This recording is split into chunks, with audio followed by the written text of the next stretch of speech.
Ano pa? Oh, saka sa ano, Wi-Fi, 2 buwan. Oh, ito, 10,000 para sa kuryente. Huwag na kayong mag-aircon. Si Bandam, aircon ng aircon, kaya ang laki. O, tapos sa wifi. Okay. Okay? Tapos meron pa Ay, meron pa. sa pang-ulam natin. Ay, yung kinukuha nilang ulam. Oh, karne Magkano? baboy. 2,900. Papatay, o, 3,000. Okay, thank you. Huwag mo nang pag kukuha si Bandam ng karne, huwag mo nang bibigyan, ha? Isda na ibigay mo, ha? Kaso ang hilig sa ano, baboy, pakatay ng pakatay. Papatay tayo dyan. Hindi, kailangan isda na lang. Isda na lang. Oo, huwag bigay ng pera. Isda na lang, Bandam. Huwag na karning baboy. Jellyfish, data. Jellyfish. Ne, huwag kayong karne ng karne, ha? Kasi mga kababayan, pag wala ako dito, naiiwan tong mga beneficiary natin. Kasi Kuya Fred nagkakatay ng baboy, diyan sila kumukuha lang ng mga pagkain pag wala ako dito. Pero okay lang yon. Kaya lang nag-aalala ako kay Bandam, gusto lagi baboy. Pero pag nandito ako mga kababayan, hindi makakalusot yan. Mas gusto ko isda, tsaka gulay, no? Pero mga bata pa talaga, hindi pa nila naiisip, no? Tulak nyo na lang konti para hindi maabala yan, no? So mga kababayan, sa hapon na ito, umorder ako ng 60 sack of rice. Papamigay pa rin natin sa mga kababayan natin na nasalanta ng bagyo, baha. Almost 7 days na po kami nag-ikot mga kababayan ng aking team sa mga karatig bayan. Pero syempre,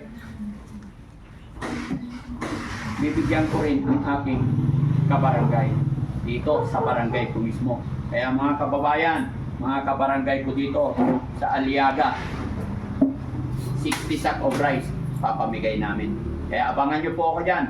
Hindi ko man maibigay ito sa isang bigayan bukas ulit. Pero ngayon, kahit medyo maghapon na, gugora pa rin kami, no?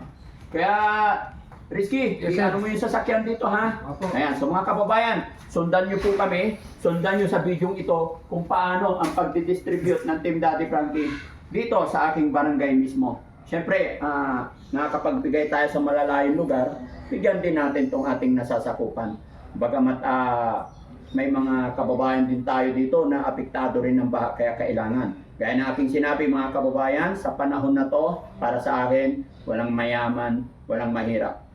Kung mayroon man tayong pagmamahal o ibibigay, di ba? Dahil lahat po nakaranas ng bagyo. Lahat po nakaranas ng baha. Kaya pupuntahan at bibigyan din natin sila. Pero sana mga kababayan, pagpasensyahan na lang po kung ano ang nakayanan ni Daddy Frankie. Mga kababayan, tuloy-tuloy tayo sa video.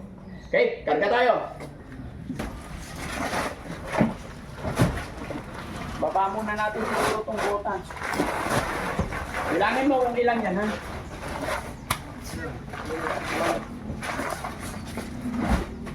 Ako lang. Diyan. Sabi kita na lang.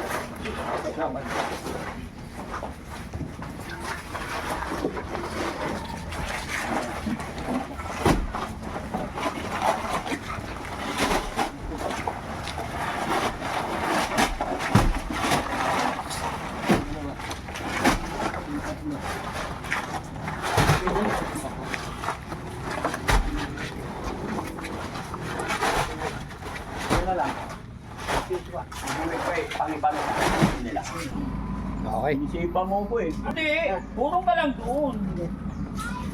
Bakit nakatagilid kasi hindi nakaharap ka dyan? Hindi mo alam ang pwesto mo. Train talaga. Sasakyan lang ng... O sige, abanti na tayo. Okay. Oo, sige. Ayun, Mansandok. Yun.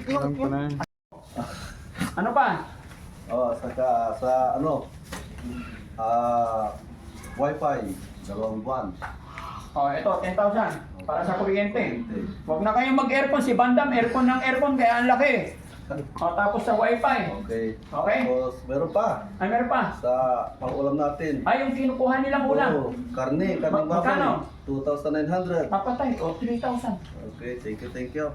Huwag mo nang pag kukuha si Bandam ng karne, huwag mo nang bibigyan, ha? Isda na ibigay mo, ha? Kaso ang hilig sa ano, baboy, pakatay ng pakatay. Kapatay tayo dyan.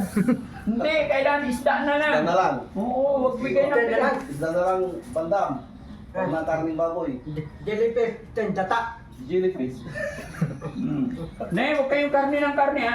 Kasi mga kababayan, pag wala ako dito, naiiwan tong mga beneficiary natin. Kasi Kuya Fred nagkakatay ng baboy, diyan sila kumukuha lang ng mga pagkain pag wala ako dito. Pero okay lang yon. Kaya lang nag-aalala ako kay Bandam, gusto lagi baboy. Pero pag nandito ako mga kababayan, hindi makakalusot yan. Mas gusto ko isda, tsaka gulay. No? Pero mga bata pa talaga, hindi pa nila naiisip. No? Tulak nyo na lang konti para hindi maabala yan. No? So mga kababayan, sa hapon na ito, umorder ako ng 60 sack of rice.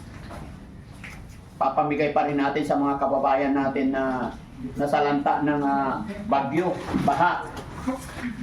Almost 7 days na po kami nag-ikot mga kababayan ng aking team sa mga karating bayan. Pero syempre, bibigyan ko rin ang aking kabarangay dito sa barangay ko mismo. Kaya mga kababayan, mga kabarangay ko dito sa Aliaga, 60 sack of rice papamigay namin. Kaya abangan nyo po ako dyan.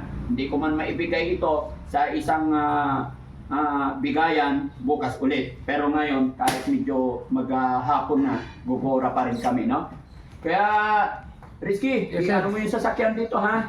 Ayan, so mga kababayan, sundan nyo po kami, sundan nyo sa video ito kung paano ang pagdidistribute ng Team Daddy Frankie dito sa aking barangay mismo. Siyempre, nakakapagbigay tayo sa malalayong lugar, bigyan din natin itong ating nasasakupan.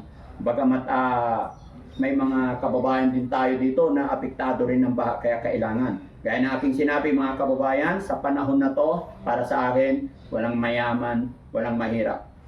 Kung meron man tayong pagmamahal o ibibigay, di ba? Dahil lahat po nakaranas ng bagyo. Lahat po nakaranas ng baha. Kaya pupuntahan at bibigyan din natin sila. Pero sana mga kababayan, pagpasensyahan na lang po kung ano ang nakayanan ni Daddy Frankie. Mga kababayan, tuloy-tuloy tayo sa video. Okay, karga tayo. Baba muna natin siguro itong butas. Bilangin mo kung ilan yan, ha?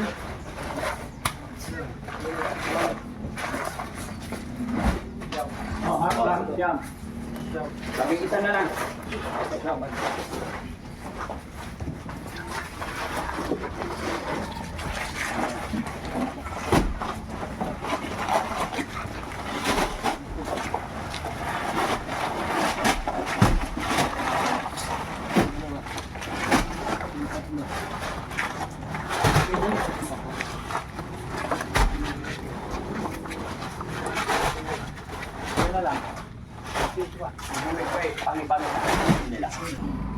Okay. Isipan mo po eh. Hindi, puro ka lang doon.